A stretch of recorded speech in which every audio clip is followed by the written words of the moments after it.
Hi, thanks for joining me today. My name is Susan and this is My Cozy Kitchen. Today, I'm getting ready to make a meat-filled manicotti.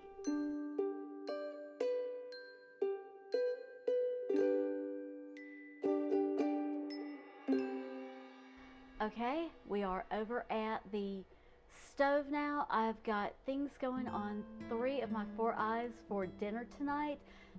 Over here, that's the pot that I'll be cooking the manicotti noodles in. So it's starting to boil. Let's get those in there now. And I am making the full box of manicotti, so all 14.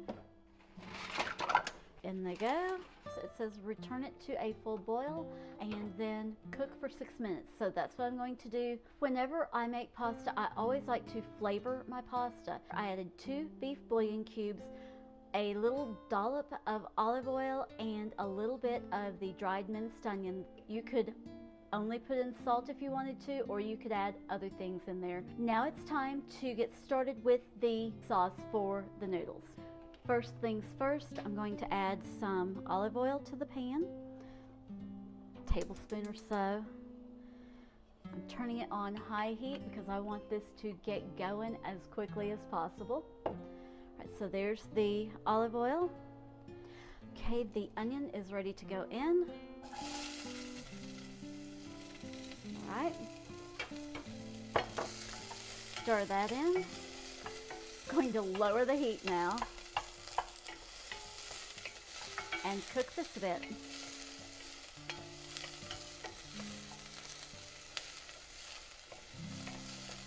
I like for the onions to get some color on them, so I'm going to let this cook for just a bit before I add the garlic. And now I'll let that cook while I drain the manicotti. So I drained the manicotti, I ran some cold water over it so that it would stop cooking, and then I put it out onto a couple of plates so that it can start cooling while we do everything else over here. Now the onion looks fantastic. Let's add the garlic. Now I have two tiny pieces of garlic. I'm putting through the press. Okay. Get that scraped off and into the pan. Sorry, I should have scraped it going this way. All right. There it is. Let's let that cook for about a minute and then we'll move on. The onion and the garlic have cooked sufficiently long. I'm adding a 28-ounce can of crushed tomatoes. And to that, I'm going to add a teaspoon of oregano. Okay, there's our, not oregano, a teaspoon of basil, because I really love basil, and a half teaspoon of oregano. To that, let's add a tablespoon, and I didn't pack it down so it's just rounded up, a tablespoon of brown sugar. Stir this together. Now I like to add the sugar to it, not to make it sweet, but to give it a nice fresh flavor. Since I'm using canned tomatoes, the sugar just helps to balance everything.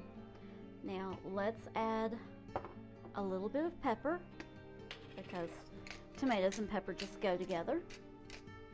Okay, let's give this a taste.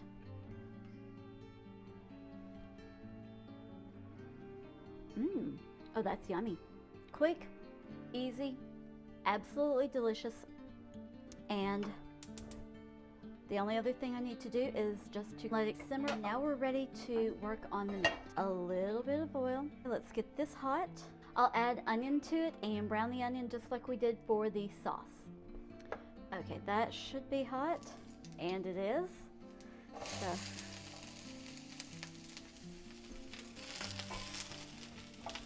Let them cook until they get a good color. And now I'm going to add a pound of ground beef. And this is one of those spots where you get to choose what you want to do. My family likes ground beef or a combination of ground beef with Italian sausage. You can do all one, all of the other, or half and half. The choice is truly up to you. Break it apart and let it cook completely.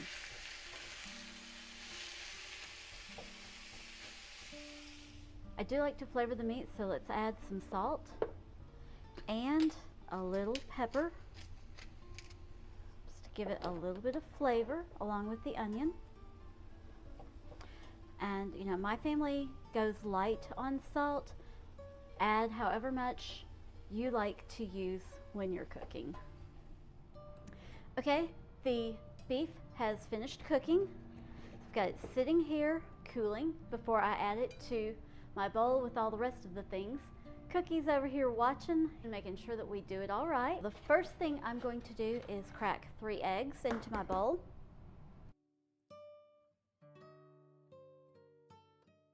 And I'm going to stir. To that, I'm going to add a half cup of breadcrumbs. So, there we are.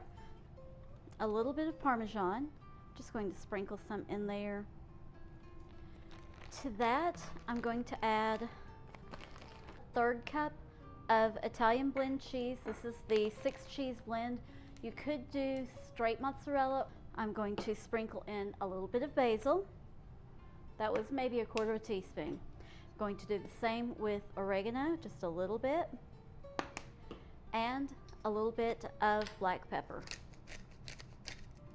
Mix all this together. Oh, forgot the other thing. I'm going to snip just a little bit of fresh parsley into this, just to up the freshness. All right, so this is cooled down enough. Mix all this together. This smells great, and it looks like dog food.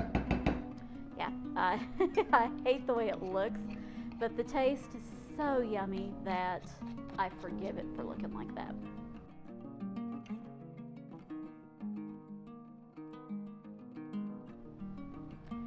The sauce has been simmering this whole time. I'm going to add just a little bit on the bottom. And now it's time to start stuffing. And I know this is weird, but my hands are clean, I promise. I stick my finger up in there, hold it evenly, and then I turn it this way and just hold on the bottom, and then stuff from the other direction. And this might make all 14, but I'm just going to go a little light on it right now. Then I'll lay it on here and continue on. Okay, there they all are. I ended up with 11. I never know going in how many I'm going to end up stuffing. The first ones have a lot less in them than the last ones. I think I was just getting tired and ready to be finished, so I started packing a little bit more in those than I did the first ones. Also, I remembered that a lot of times when I make this, I add vegetables into the meat. I'll add bell peppers, sometimes some zucchini, mushrooms, things like that, so that I have a meat and veggie filling. I didn't do that today because I didn't have any in my refrigerator. The next thing I'm going to do is simply ladle the sauce over the top. Now, if you don't want to make your own sauce, you can open a jar of spaghetti sauce, and that will work just as well, but I like to make my own.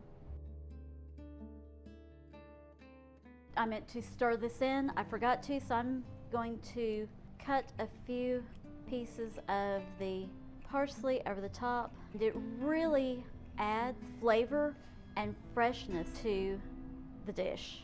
I'm having to go back and pick out some stems. You only want the leaves The green is nice and bright and pretty on the red. So not only is it delicious, it's decorative. On top of that, I'm going to sprinkle some more of the cheese blend. And the recipe calls for a cup of cheese. I usually don't put quite that much. Now the oven is preheated to 350. I am going to cover this with foil before I put it in, and then after 20 minutes I'll take the foil off. Just almost ready to pull out of the oven. I tasted a little bit of the sauce after I turned off the camera earlier and realized that I made a mistake. The brown sugar should have been a teaspoon, not a tablespoon. It's still going to be okay. We're still going to love it tonight, but just so you know, and for future reference for me, a teaspoon of brown sugar, not a tablespoon. The other thing I forgot was to add rosemary to my sauce. Typically I put about a half teaspoon of rosemary in my palm, crush it up, and then add it into the sauce. So yeah, forgot to add the rosemary, so less sugar and add more spices. Now it is nice and bubbly. It has heated all the way through. The cheese is melted on top. It looks absolutely wonderful with the red sauce, the green from the parsley, and then the cheese. I can't wait to dig in. It's going to be meaty, it's going to be hearty, and it's going to be wonderful. Remember, the full recipe, including tips and tricks, will be in the description box directly below the video. Speaking of below this video, if you enjoyed today's video, please give it a big thumbs up. If you're not already a subscriber, I would love it if you would subscribe and hit the notification bell so that you find out every time I upload a new video to YouTube. Thanks for watching. God bless.